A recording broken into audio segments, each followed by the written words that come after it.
आपकी बात आपके साथ ITDC न्यूज। नमस्कार, मैं हूं आपके साथ अंजना और आप देख रहे हैं ITDC news. No fear no favour. आइए शुरुआत करते हैं इस वक्त की बड़ी खबर से। अभी हाल ही में means just before last year in November 2023, NITTR Bhopal co-hosted an in-country program with CPSC on innovation in TVET. What key takeaways are being scaled nationwide?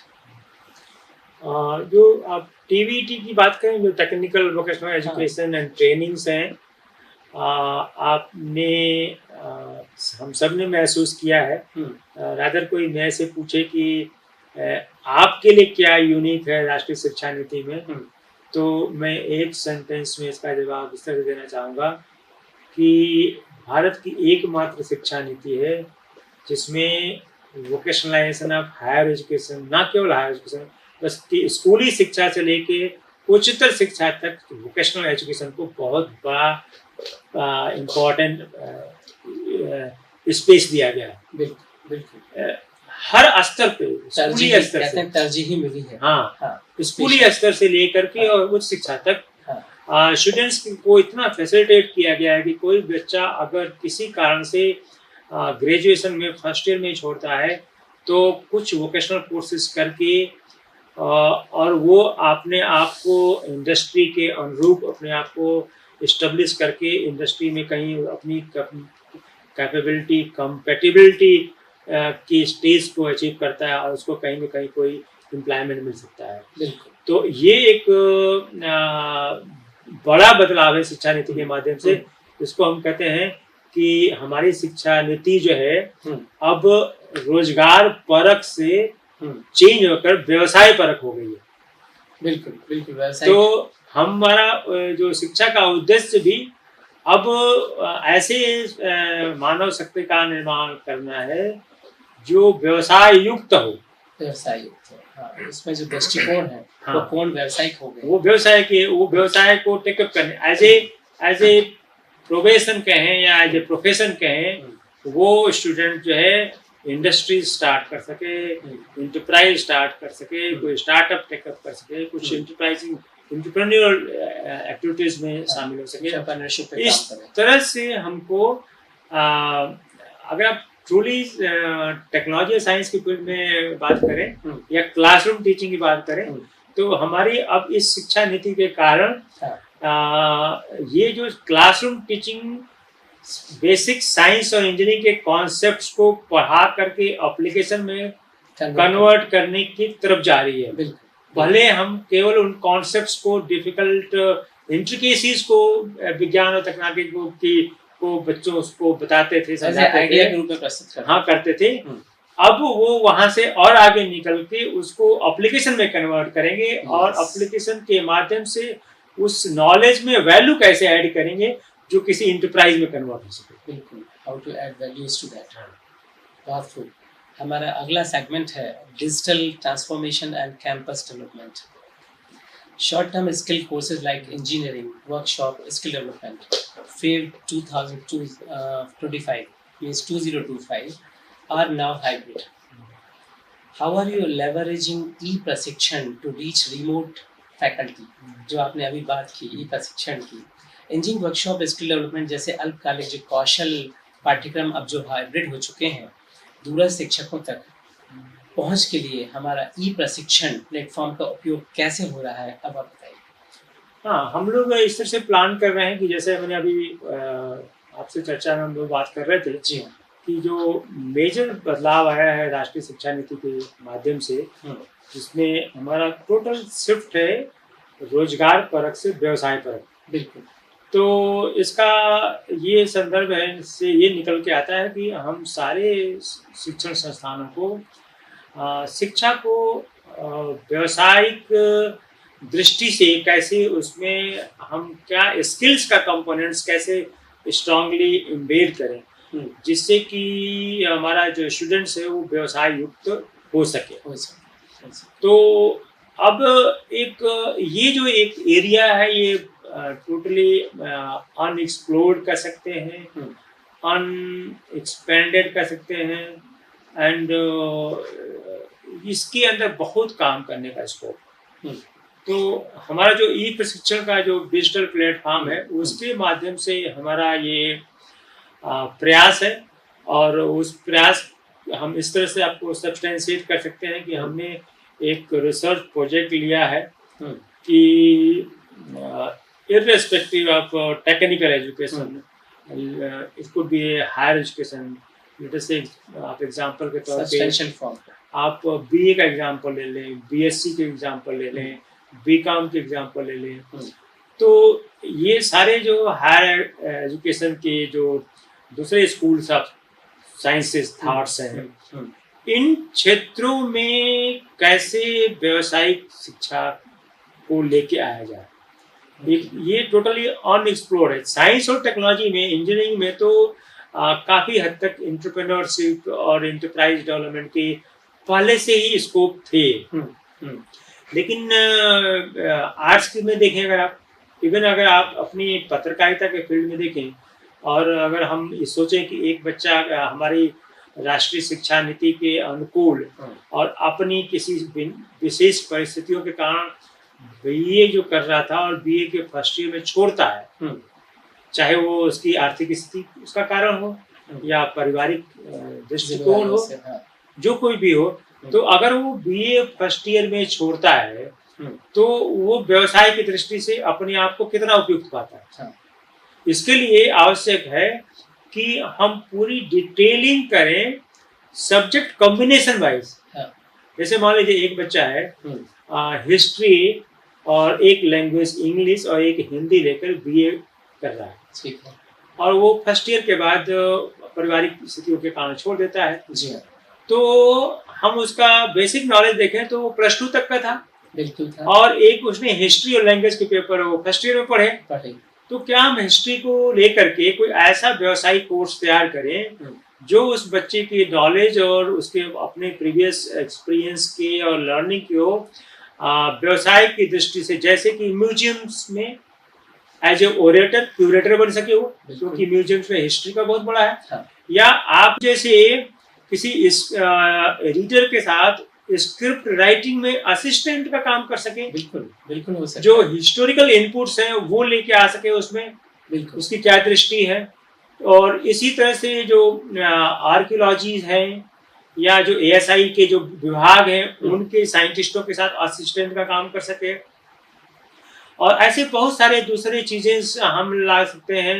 Even जो वैज्ञानिक के क्षेत्र में बात करें तो हम अपने भारतीय ज्ञान परंपरा से वहाँ से जो हिस्टोरिकल जो एविडेंसेज हैं उनके आधार पे कुछ नॉलेज और कंटेंट क्रिएट कर सके, कुछ स्क्रिप्ट राइटिंग का काम कर सके, क्योंकि वो लैंग्वेज तो पढ़ा हुआ है और हिस्ट्री भी पढ़ी हुई है, बिल्कुल एक्सपीरियंस भी है। हाँ, इवन इसके माध्यम से जो न्यूज़पेपर्स में जो बहुत सारे कॉलम्स होते हैं जो हिस्टोरिकल नेचर के होते हैं, वो एज ए एडिटर असिस्टेंट बन सकता है, बिल्कुल। तो इस तरह से अब आप दूसरा एग्जांपल लें, अगर बायो साइंस के लें तो बायो साइंस में कोई बच्चा मान लीजिए बायोलॉजी, जूलॉजी और केमिस्ट्री पढ़ रहा है और फर्स्ट ईयर के बाद छोड़ देता है, तो उसको क्या ऐसा कोर्स हो सकता है? तो क्या हम उसको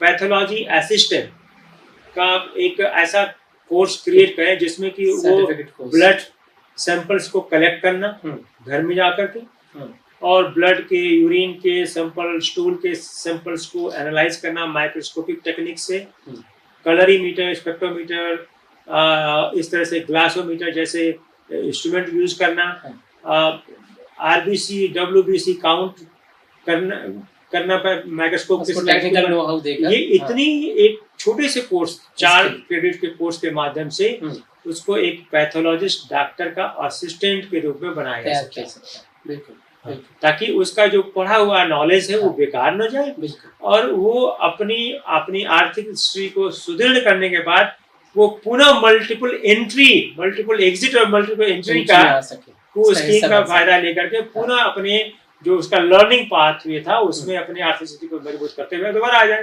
बिल्कुल आ जाए। हमारा इसी से जुड़ा एक प्रश्न है, what smart classroom on XR lab upgrades are scheduled for 2025-26 to enhance immersive teacher training.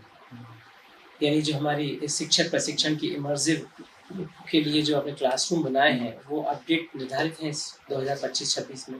जी, क्या बनाए? तो आपको मैं ये बताते हैं, बड़ी प्रसन्नता हो रही है कि अभी हम लोगों ने स्मार्ट क्लासरूम, एक अलग तरीके का स्मार्ट क्लासरूम क्रिएट किया है। और ये समझते आवश्यकता है इसकी कि चूँकि टीचर्स ट्रेनिंग इंस्टीट्यूट है और हमारे पास पूरे देश से हर सप्ताह कम से कम 200 से 250 टीचर्स आते हैं, तो वो एक ऐसे क्लासरूम की परिकल्पना करें, देखें, यहाँ पे अनुभव करें, जो कि वो अपने संस्थानों में जा कर के जो टीचिंग लर्निंग प्रोसेस को और सुदृढ़ कर सके। इस दृष्टि से हमने एक मॉडर्न क्लासरूम, स्मार्ट क्लासरूम बनाया है।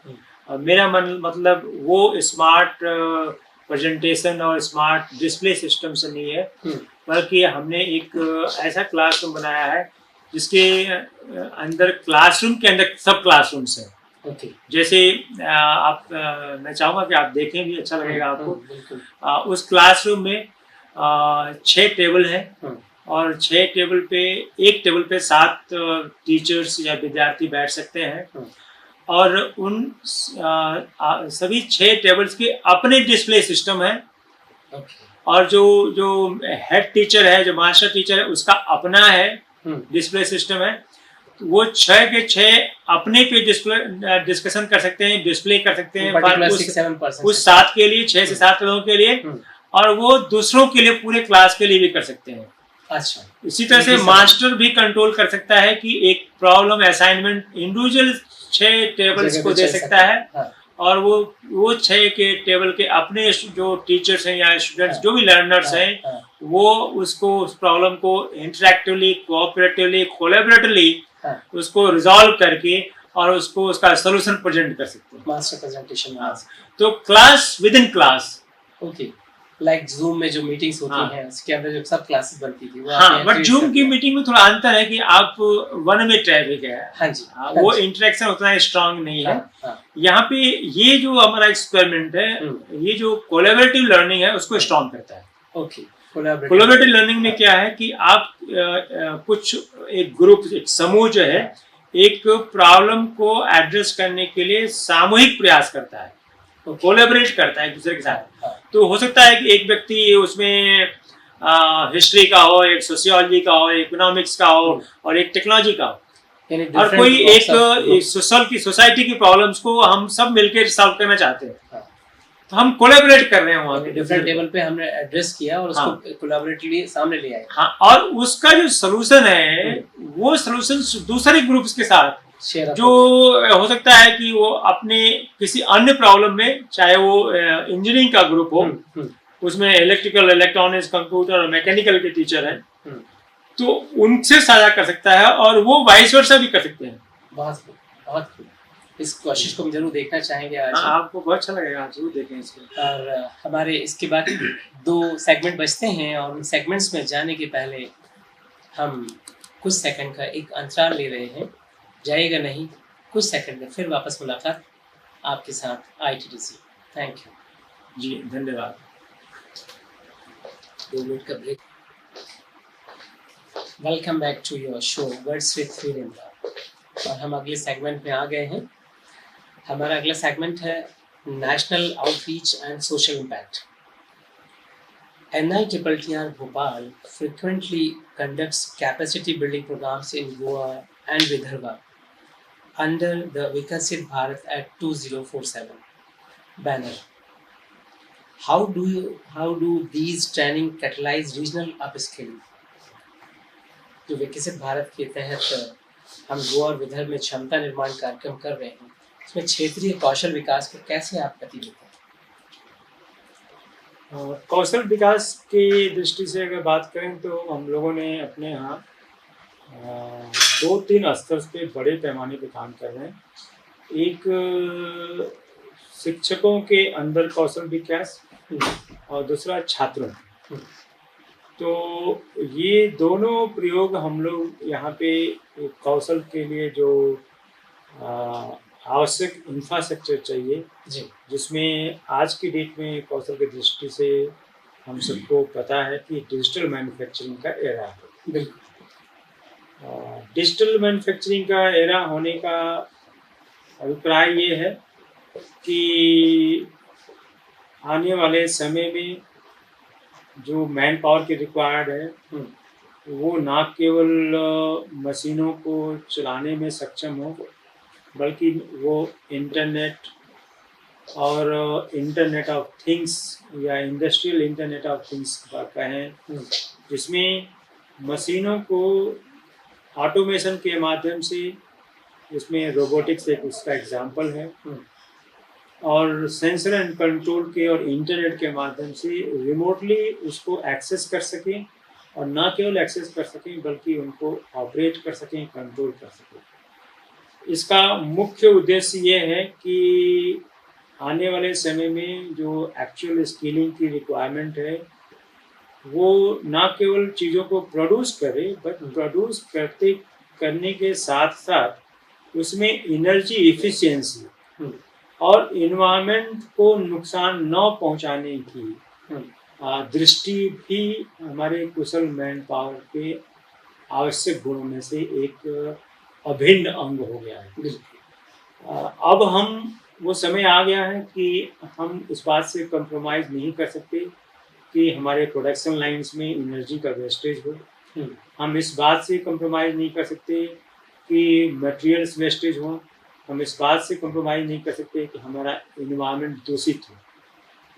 तो इसके लिए जो डिजिटल मैन्युफैक्चरिंग एक ऐसी विकसित कौशल है जिसमें आप मशीनों में हाई लेवल के ऑटोमेशन से, और ना केवल ऑटोमेशन और इंटरनेट, बल्कि आने वाले समय में अभी भी वो प्रयास बड़े पैमाने पे जो बड़ी स्केल की इंडस्ट्री है, जो सेमीकंडक्टर इंडस्ट्रीज हैं, वहाँ पे एआई मशीन लर्निंग का भी इंटरवेंशन हो गया है।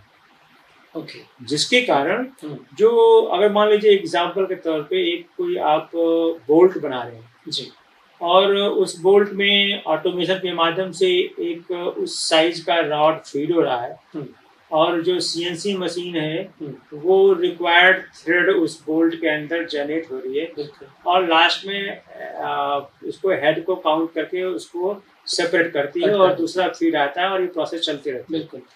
इस प्रोसेस में आप पाएंगे कि जब आप थाउजेंड्स प्रोड्यूस करते हैं तो जो टूल यूज हो रहा है वो भी डिटोरिएट कर रहा है। ओके।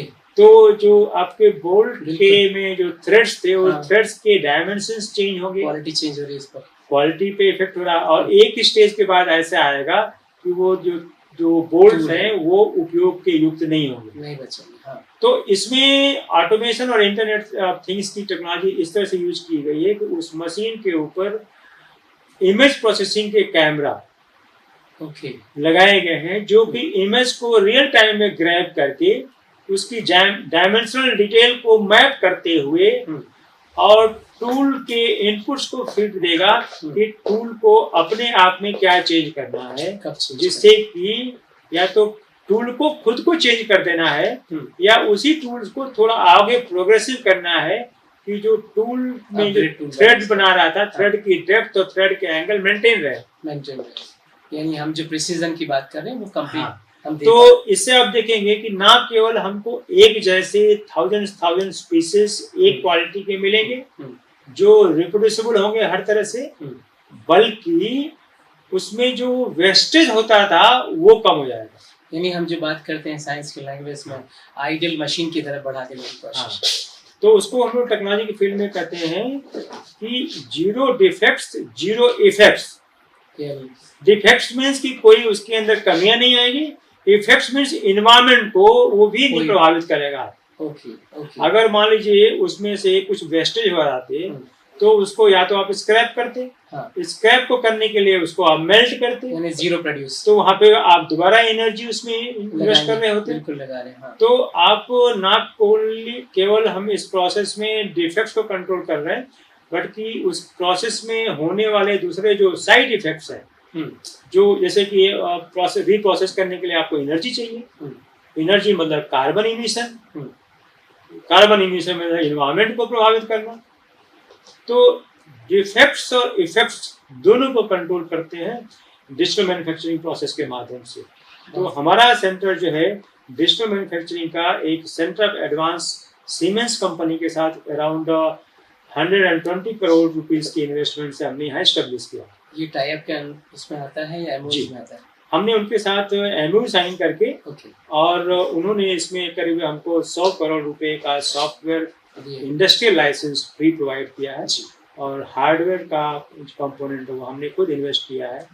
और हमारे जो ट्रेनर्स हैं, ट्रेनर्स की ट्रेनिंग का पार्ट उन्होंने अदा किया है ज्वाइंट वेंचर में। हाँ, तो ज्वाइंट वेंचर के साथ हम लोग इसको इस दिशा में प्रयास कर रहे हैं। इसके साथ साथ सेंटर एक्सपीरियंशियल लर्निंग और सेमीकंडक्टर पैकेजिंग के फील्ड में भी हम स्किल मैन पावर शिक्षकों के लेवल पे और छात्रों के लेवल, दोनों के लेवल पे तैयार कर रहे हैं ताकि आने वाले समय में हमको एक कुशल शिक्षक के साथ साथ कुशल मैन पावर भी मिल सके। बहुत बेहतर।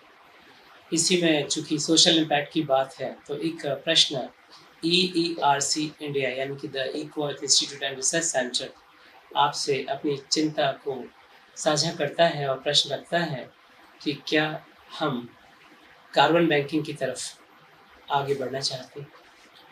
निश्चित ही आप अगर देश की बात करें, राष्ट्र की बात करें तो भारतवर्ष एक ऐसा राष्ट्र है और हमारे आदरणीय प्रधानमंत्री श्री नरेंद्र मोदी जी के दृष्टि से और उनके इनिशिएटिव से हमने पूरे दुनिया को एक एस्टेब्लिश किया है, एक प्रमाण दिया है कि जो हमारा जो कार्बन इमिशन का जो टारगेट था वो वेल इन एडवांस अचीव कर लिया है।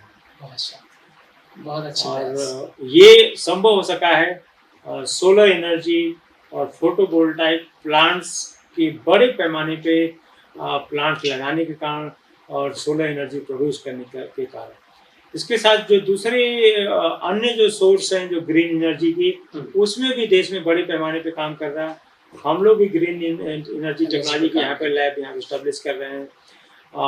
ई व्हीकल्स पे काम कर रहे हैं जिससे कि जो फॉसिल फ्यूल्स है उसके यूजेस कम किए जाएं, कार्बन इमिशन को मिनिमाइज किया जाए और दूसरे हाइड्रोजन एनर्जी पे। तो अन्य कई सारे पैरेलल प्रयास न केवल अपने संस्थान में, कंट्री में बड़े पैमाने पे चल रहे हैं जिससे कि आने वाले समय में हम कार्बन फुटप्रिंट्स को बहुत बड़े पैमाने पर कंट्रोल कर सकते हैं।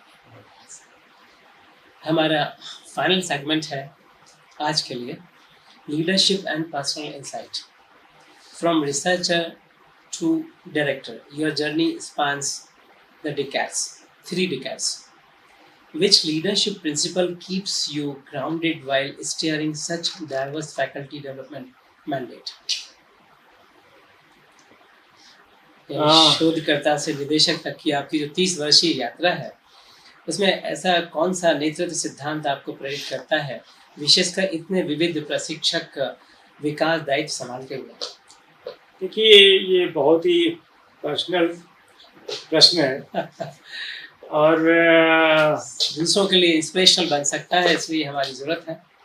जी, आप कह रहे हैं तो मैं आपसे साझा करता हूँ। जी, मैंने अपने पारिवारिक परिवेश में अपने पिताजी से जो सीखा है, जो पाया है, आप सही सेंस में कहें तो वो है कि सेल्फ रेस्पेक्ट, सेल्फ स्टीम, जिसको आप स्व सम्मान कर सकते हैं, स्व अभिमान कर सकते हैं, कह सकते हैं।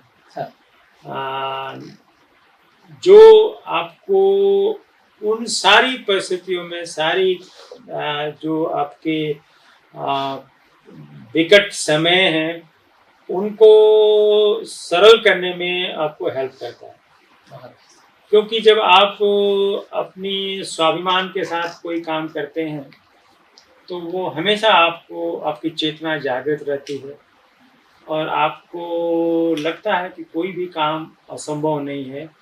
और आप जैसा करते हैं कि आपको परेशानियां आई होंगी इस लेवल तक आने में। मैंने ये पाया कि मैंने जो भी प्रयास किया वो मुझे वो सब प्राप्त हुआ, लेकिन इसके पीछे मेरे दिल में एक वो प्रेरणा थी, वो आपको जरूर बताना चाहूँगा। उसी पे मैं एक ऐड ऑन करूँगा। जी। जैसे साहब ने आज बताया, हमारे प्रोफेसर त्रिपाठी मेरे दोस्त आपको बता रहे हैं कि सेल्फ एस्टीम शब्द होता है आत्मसम्मान। ये एक ऐसा धागा है जो आपके अंदर अगर बंध गया तो ये साथ जाता है, और इसे अगर आप बनाए रखते हैं तो आपके यहाँ, आपके सामने, आपके पीछे और आपके बाद कोई भी परेशानी या संघर्ष आपके लिए मूल्यवान नहीं बचते हैं। ये बहुत बड़ा संदेश है हमारे देश के नौजवान शिक्षकों के लिए, नौजवान हमारे साथियों के लिए, और हमारे भावी जो भव्य देश निर्माता बनेंगे उन सब के लिए। तो इसी में मेरा जो एड ऑन क्वेश्चन है, चूँकि मैंने उनको इंटरप्ट किया है, Professor Tripathi, before becoming director of NITTR Bhopal, your journey must have included moments of challenges, doubts, or even personal struggle. Could you share one early struggle from your life, academic or personal, that shaped who you are today? जहाँ तक struggle का सवाल पुनः आपने मुझे personal चीज़ों पर लेके जा रहे हैं। मुझे नहीं ठीक लगता है कि मैं अपनी पर्सनल समस्याओं को किसी के सामने रखूं। मेरे लिए जो इम्पोर्टेंट रहता था, जो इम्पोर्टेंट आज भी है और आने वाले समय में भी रहेगा, वो ज़रूर मैं आपको बताना चाहूँगा। और वो ये है कि जो मेरे के साथ जो लोग जुड़े हैं, अगर आप मेरा फ़ोन का व्हाट्सएप देखेंगे तो उस पर आप पाएंगे कि एक मैं छोटे 2 शब्द में लिखता हूँ, वर्क फॉर ऑल। तो ये मुझे इंस्पायर करता है कि जो लोग मेरे साथ जुड़े हैं, जैसे हम सब लोग समाज में रहते हैं तो सबसे पहले परिवार, और परिवार के बाद समाज, और समाज के बाद फिर हम जिनके साथ काम कर रहे होते हैं, बिल्कुल कम्युनिटीज हमारी, तो कम्युनिटीज देश। तो मेरे को सबसे ज़्यादा जो चीज़ प्रेरित करती है, जो प्रेरणा देती है, जो एनर्जी देती है, जो पावर देती है, वो है अपने साथ रहने वाले लोगों की एस्पिरेशंस। अच्छा, कि उनकी क्या उम्मीदें हैं, क्या आकांक्षाओं के साथ बैठे हैं, उनकी क्या आकांक्षाएं हैं, और मेरा क्या जिम्मेदारी है। और मैं हमेशा अपने आप को पाता हूँ कि मैं उस सब के लिए जिम्मेदार हूँ जो मेरे साथ किसी न किसी तरह से जुड़े हुए। और ये जिम्मेदारी का बोध मुझे कभी भी ऊर्जा क्षय होते हुए नहीं दिखाता, एनर्जाइज बनाए रखता है, हमेशा मुझे रिचार्ज रखता है। हमेशा मैं एम्पावर्ड समझता हूँ, एंड मैं उस काम को करने को एंजॉय करता हूँ। हमारे दर्शक ये समझते हैं कि सभी के साथ में रोज़ी फिल्म नहीं होती है, हमेशा कुछ ना कुछ कहानियाँ होती हैं जो उन्हें बनाती हैं। और जैसा आपने बताया कि वो एक एनर्जी है जो उनके साथ चलती है, हमेशा रहती है, क्योंकि उन्होंने उसको अपने साथ प्रेरणा के रूप में जोड़ लिया है।